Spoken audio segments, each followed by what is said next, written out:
Saudara yang terkasih, selamat jumpa kembali dalam permenungan kita minggu ini, yaitu Minggu Advent yang pertama, 1 Desember 2024. Adapun bacaan yang akan kita dalami pada hari ini adalah bacaan pertama dari kitab Nabi Yeremia bab 33 ayat 14 sampai 16. Dan bacaan kedua diambil dari surat pertama Rasul Paulus kepada umat di Tesalonika bab 3 ayat 12 sampai bab 4 ayat 2. Dan Injil suci yang akan kita renungkan pada hari ini adalah menurut Lukas bab 21 ayat 25 sampai 28, dilanjutkan ayat 34 sampai 36. Dan sebelum kita masuk dalam permenungan kita pada hari ini, marilah kita mendengarkan bacaan Injil. Bacaan dari Injil suci menurut Lukas bab 21 ayat 25 sampai 28, dilanjutkan ayat 34 sampai 36. Dan akan ada tanda-tanda pada matahari dan bulan dan bintang-bintang, dan di bumi bangsa-bangsa akan takut dan bingung menghadapi deru dan gelora laut. Orang akan mati ketakutan karena kecemasan berhubung dengan segala apa yang menimpa bumi ini, sebab kuasa-kuasa langit akan goncang.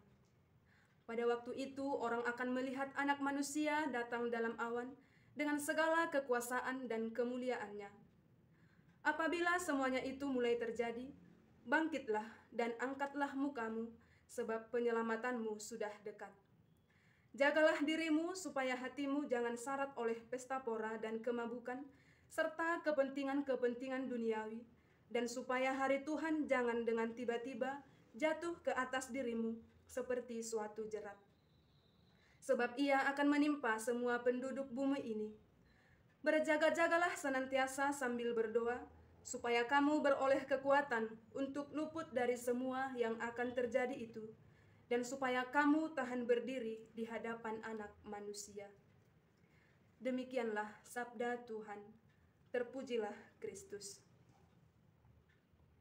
Saudara-saudari yang terkasih, bacaan-bacaan yang kita renungkan dalam perjalanan mengakhiri tahun liturgi ini, sebetulnya Yesus mau mencoba memberikan peringatan yang sangat jelas tentang tanda-tanda akhir zaman.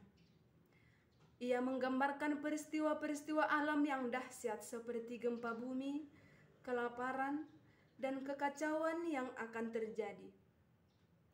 Tentu saja peristiwa ini sangat relevan dengan peristiwa yang terjadi di sekitar kita, termasuk peristiwa tanah longsor yang baru saja terjadi di sekitar Sibolangit, dan juga banjir yang ada di kota Medan, yang tentunya menjadi suatu kabar yang membuat kita semua turut merasakan kesedihan yang dialami oleh saudara-saudari kita yang ada di sana. Namun, walaupun gambaran yang disampaikan Yesus dalam bacaan Injil ini mungkin terdengar menakutkan, namun Yesus tidak bermaksud membuat kita hidup dalam ketakutan. Sebaliknya, Yesus ingin agar kita tetap waspada dan siap menghadapi segala kemungkinan. Lalu apa yang ingin disampaikan oleh Yesus kepada kita? Yang pertama, jangan takut.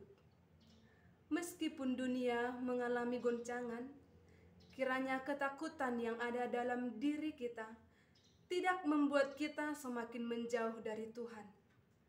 Karena Yesus sendiri telah berjanji akan selalu bersama kita.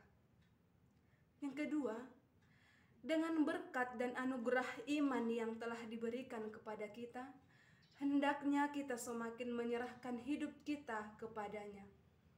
Artinya, di tengah ketidakpastian, di tengah segala kesulitan hidup kita, kita diajak untuk semakin bergantung pada Tuhan, yaitu dengan berdoa dan mengandalkan kekuatannya, kita akan mampu melewati segala kesulitan.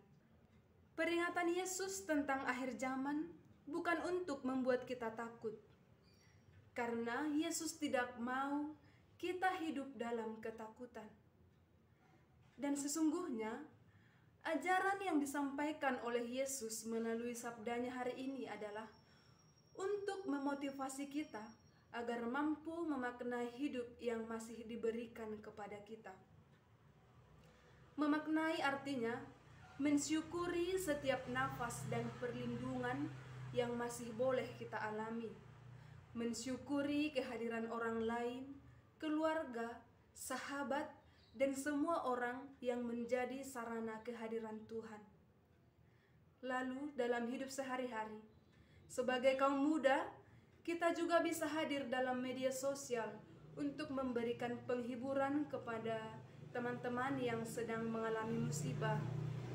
Boleh juga mengikuti akun-akun rohani di sosial media, juga mampu memberikan inspirasi dan mengingatkan kita untuk berdoa.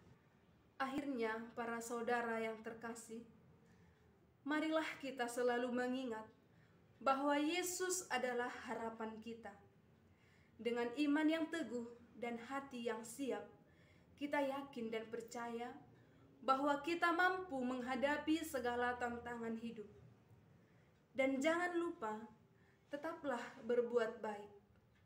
Di tengah kekacauan dan berbagai kesulitan yang terjadi saat ini, kita bisa jadi berkat bagi orang lain, yaitu dengan menolong tetangga yang sedang kesusahan, mengunjungi mereka yang sedang berduka, atau boleh juga memberi donasi ke panti asuhan, atau bahkan dalam hal kecil, sekedar senyum saja ke orang asing sudah menjadi berkat. Semoga Tuhan memberkati kita. Amin.